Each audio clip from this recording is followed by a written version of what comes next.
नौजवानों की लालच को आप रोक सकते हैं, दहेज का मसला आप रोक सकते हैं, दहेज का मुतालबा आप रोक सकते हैं। हम उलमा मेहनत कर रहे हैं, लेकिन जिम्मेदार आगे बढ़ करके बात करते, मुखिया आगे बढ़ करके बात करते हैं। ये हमारी गरीब बेटियां कहाँ जाएंगी, कहाँ रहेंगी, कब शादी करेंगी, ये गांव के प्रधानों को मालूम नहीं है। मैं बस यही कहना चाहूंगा, कुल्लुकुम राइन व कुल्लुकुम मसूलिन अन रइयतिही। ये प्रधान, ये मुखिया, ये पंचायती करने वाले, ये घर के जिम्मेदार, ये गांव के जिम्मेदार बनते थे, लेकिन कभी दहेज का मुतालबा नहीं किया, लेकिन दहेज को कभी इन्होंने नहीं रोका। बस गिर कर कयामत के रोज पकड़े जाएंगे। हम अल्लाह ताला से दुआ करते हैं, इलाहुल आलमीन हम सबको कहने सुनने से ज्यादा अमल करने की तौफीक अता फरमाए। या अल्लाह हमारी बेटियां जो मुर्तद हो रही है, या अल्लाह मुर्तद खुद बचा ले, इस्लाम को कायम और दायम फरमा।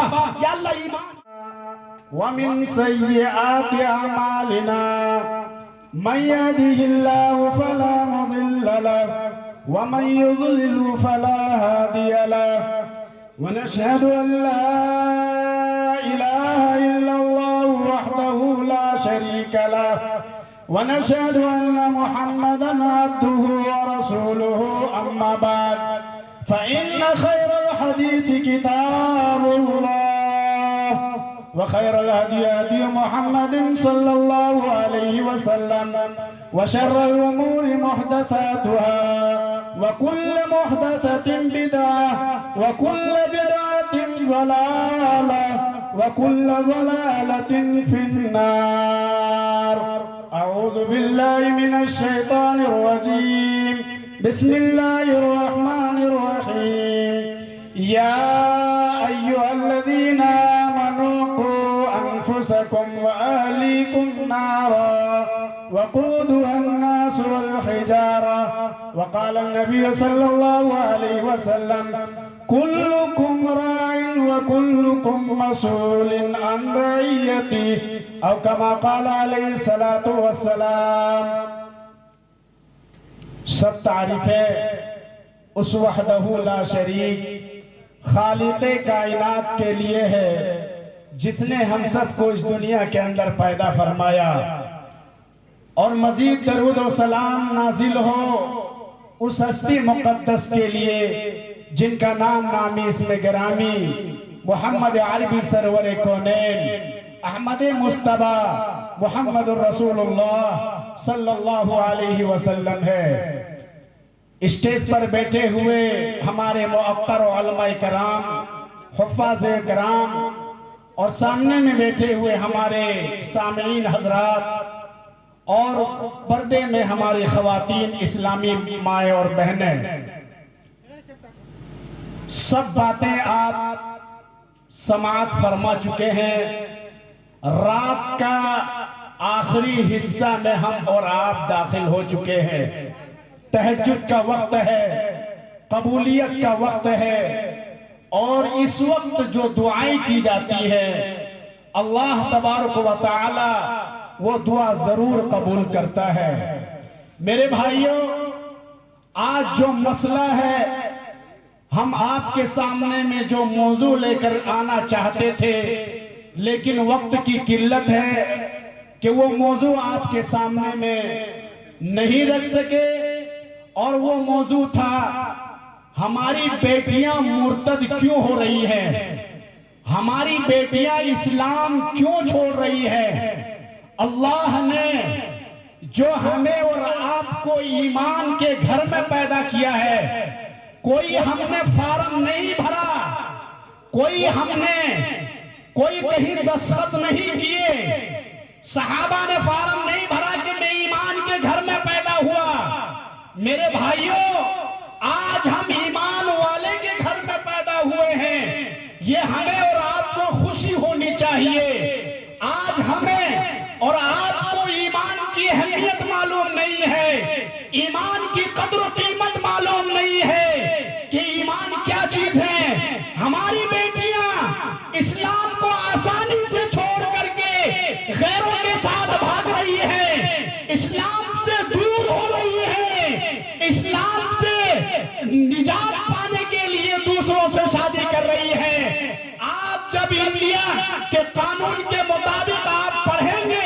अभी हम जमीयत उलमा के जलसे में मुंबई गए हुए थे, तो वहां एक गुलजार आजमी जो एडिटर हैं पेपर के, उन्होंने लिखा है कि महाराष्ट्र के मुंबई शहर में सिर्फ 120 बच्चियां जो इस वक्त ईमान खारिज हो चुकी है, मुर्तद बन चुकी है, गैरों के साथ भाग चुकी है, गैरों से शादी कर रही है, कहीं वो बीमारी हमारे इलाके में ना पहुंच जाए। हमने सुना है धनबाद के कॉलेजों में बुर्का पहन करके पढ़ने के लिए जाती हैं, लेकिन वहां गैरों से दोस्ती करती हैं। आज गैर लोग हम पर हावी हैं, हमने अपने घरों में समझाया नहीं, ईमान की कुव्वत बताया नहीं, ईमान क्या चीज है हमने बताया नहीं अपनी बेटियों को।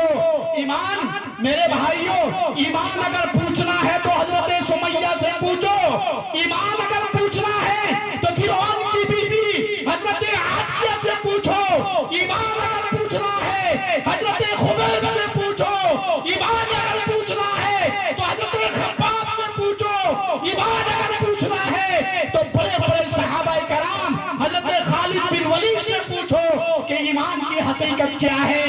मेरे नौजवानों, आप चाहते हो कि हम गैरों का तरीका अपनाएं, हम गैरों के तरीके पर चलें, ईमान के बारे में किसी को यकीन नहीं कि ईमान क्या चीज है। मेरे भाइयों, फिरौन की बीवी, फिरौन एक बहुत बड़ा जालिम बादशाह गुजरा है, उनकी बीवी हजरत आसिया जब इस्लाम ले आई, कबूल कर ली, फिरौन ने हुक्म दिया कि आसिया तुमको कत्ल कर दिया जाएगा। आसिया ने कहा फख्र के तौर पर, ए फिरौन, मैं तुम्हारी बीवी जरूर हूं, लेकिन तुम्हारी बातों पर ईमान नहीं छोड़ सकती, मैं ईमान पर कायम हूं, मैं चाहो कत्ल कर देना, मैं फख्र समझती हूं, चाहो कत्ल कर देना। कहा आसिया मान जा, अभी भी अपने वजीरों को भेजा कि आसिया को समझाओ, लेकिन आसिया समझने से तासीर रही। कहा कही कि मैं मर जाऊंगी, कत्ल कर दो, लेकिन ईमान नहीं छोड़ूंगी। आज हमारी बच्चियां क्या कर रही हैं? हमने आज जनाजे की नमाज में मोरने में हम गए वहां पे, तो जनाजे की नमाज में कुछ लम्हा भी बाकी था, कुछ देर बाकी था, हजरत भी यहाँ मौजूद हैं। तो ईमान क्या है देखिए, जनाजे की सफें लग चुकी, तो एक आवाज आया, वो एक आवाज आई कि पुलिस की गाड़ी आई, पुलिस की गाड़ी। जैसे आवाज आई, आवाज आने के बाद कतार छोड़ करके भागना शुरू कर दिए, कहीं हमारी गाड़ियां जब्त न कर ले, कहीं हमें पकड़ करके जेल में ना डाल ले। मुसलमानों, क्या ये ईमान है बताओ? हजरत खब्बाब ने कहा कि अब उनके वालिद ने सजाएं दी है, खब्बाब तुम ईमान छोड़ दो। खब्बाब के कंधों पर गरम लोहे टांग दिए गए, लेकिन खब्बाब ने कहा मैं मर जाऊंगा लेकिन ईमान नहीं छोड़ूंगा। ए मेरे बाप, तुम मेरे बाप जरूर हो, मुझे मार दो जान से, लेकिन मैं ईमान नहीं छोड़ूंगा। मर गए, ईमान नहीं छोड़े। सुमैया का वाकया पढ़ो मेरे भाइयों, ये ईमान है हमारे और आपके। अगर कोई 2-4 लाठी लेकर के आए तो हम ईमान छोड़ने के लिए मजबूर हो जाएंगे। ईमान बनाना है। ये मेरी बहनों, अगर मेरी आवाज आपके कानों तक पड़ रही है तो ईमान के बारे में आप अपने वालिद से मुतालबा करो। अभी कर्नाटका की एक औरत कॉलेज में जा करके कुछ गुंडों ने उनको घेरा और घेरने के बाद कहा कि तुम नारा लगाओ हमारे धर्म की, लेकिन वो इस्लामी बेटियां, वो मर्द मुजाहिद बेटी, उन्होंने कहा एक औरत, एक लड़की, एक तालिबा पढ़ने वाली, उन्होंने कहा नारे तकबीर, नारे तकबीर। 100 थे, लेकिन 100 पर एक भारी हो गई है। ईमान बनाना है तो ऐसे बनाओ, ईमान पर कायम रहो, ईमान पर इस्लाम की जिंदगी गुजारो। मेरे भाइयों, हमारी और आपकी घरों में माहौल क्या है, घरों में रस्म रिवाज क्या है, घर में हम किस तरीके से जिंदगी गुजार रहे हैं। हमारी बेटियां बेपर्दा होकर के गली कोचों में घूम रही है, फोन में बातें कर रही है, लेकिन घर वालों की हिम्मत नहीं होती है कि अपनी बेटी से पूछे कि बेटी तुम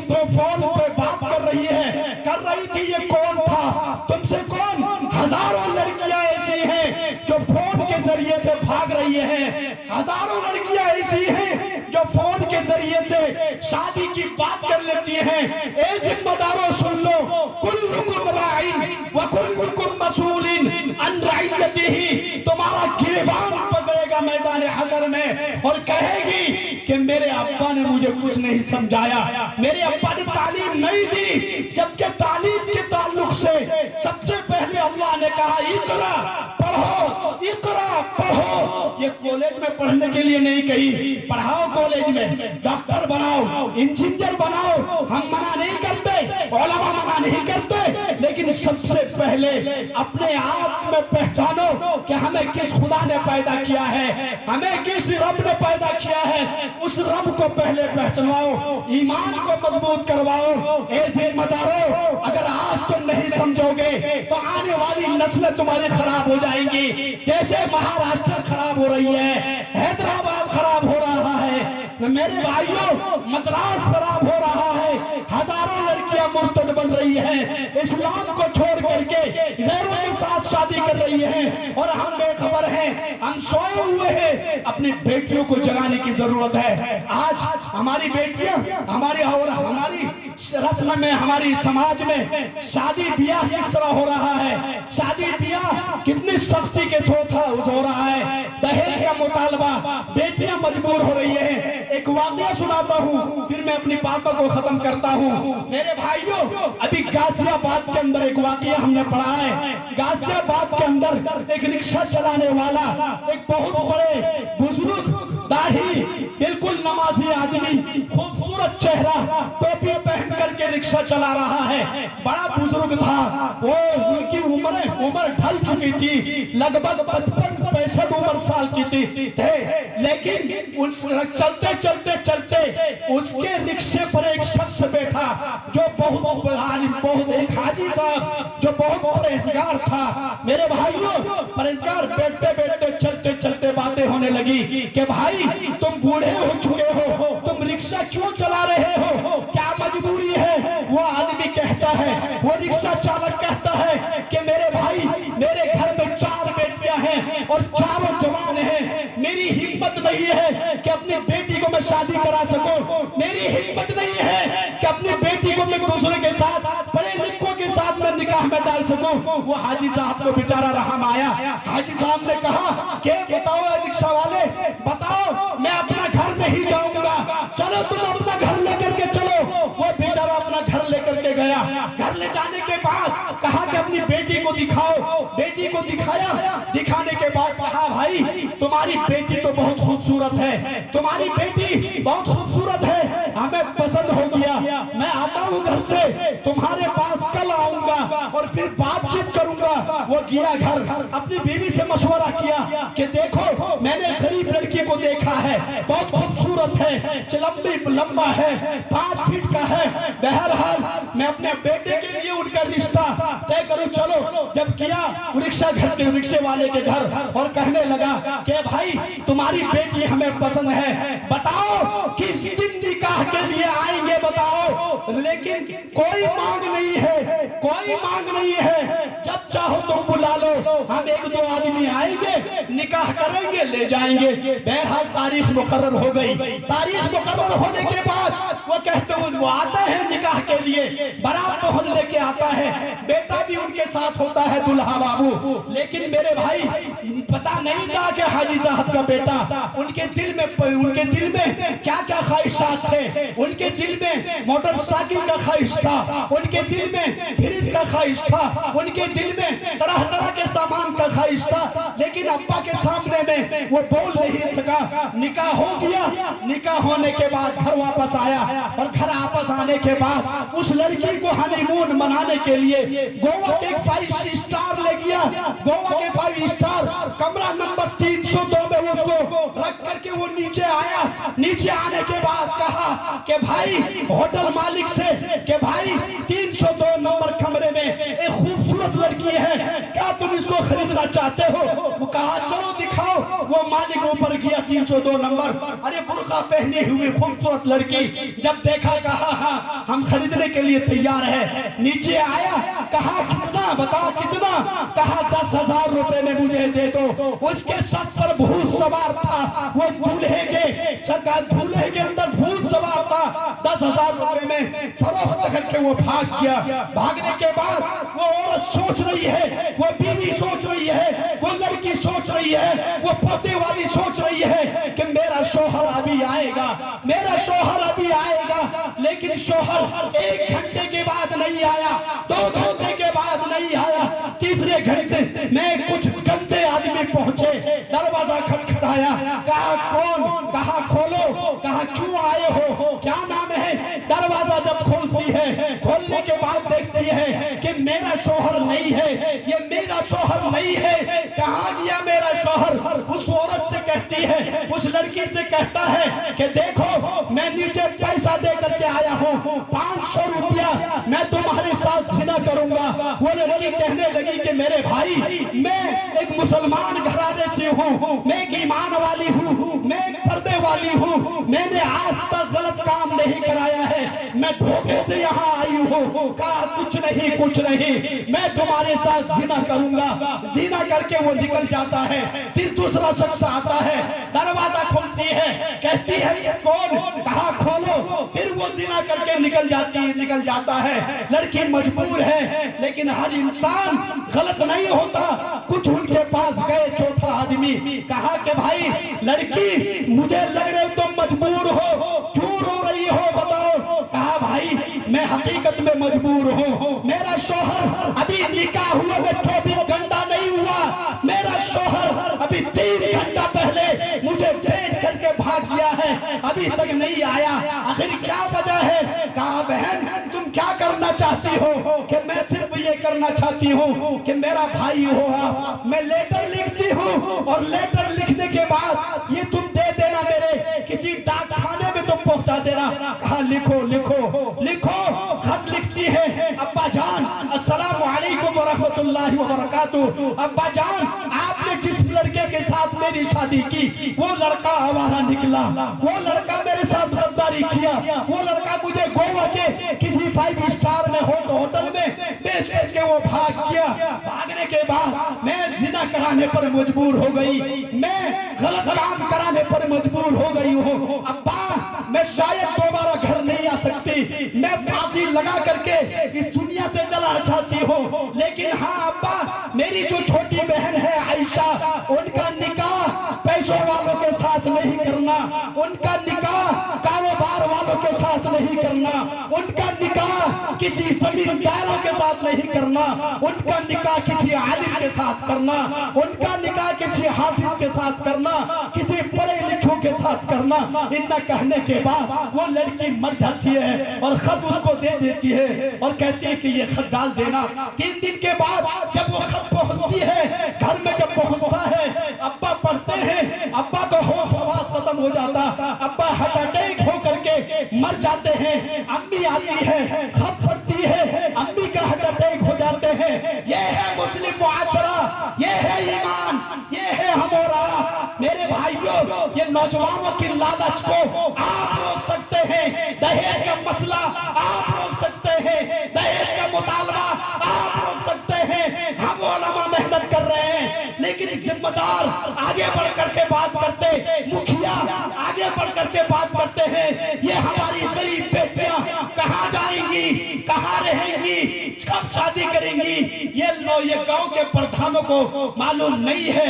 मैं बस यही कहना चाहूंगा, कुल्लुकुम राइन व कुल्लुकुम मसूलिन अन रइयतिही। ये प्रधान, ये मुखिया, ये पंचायती करने वाले, ये घर के जिम्मेदार, ये गांव के जिम्मेदार बनते थे, लेकिन कभी दहेज का मुतालबा नहीं किया, लेकिन दहेज को कभी इन्होंने नहीं रोका। बस गिर कर कयामत के रोज पकड़े जाएंगे। हम अल्लाह ताला से दुआ करते हैं, इलाहुल आलमीन हम सबको कहने सुनने से ज्यादा अमल करने की तौफीक अता फरमाए। या अल्लाह हमारी बेटियां जो मुर्तद हो रही है, या अल्लाह मुर्तद को तू बचा ले, इस्लाम को कायम और दायम फरमा। या अल्लाह ईमान को मजबूत मजबूती अता फरमा। व आखिरु दावाना अनिल हम्दुलिल्लाहि रब्बिल आलमीन। अस्सलामु अलैकुम व रहमतुल्लाहि व बरकातहू। दुआ के लिए हाथ उठाइए।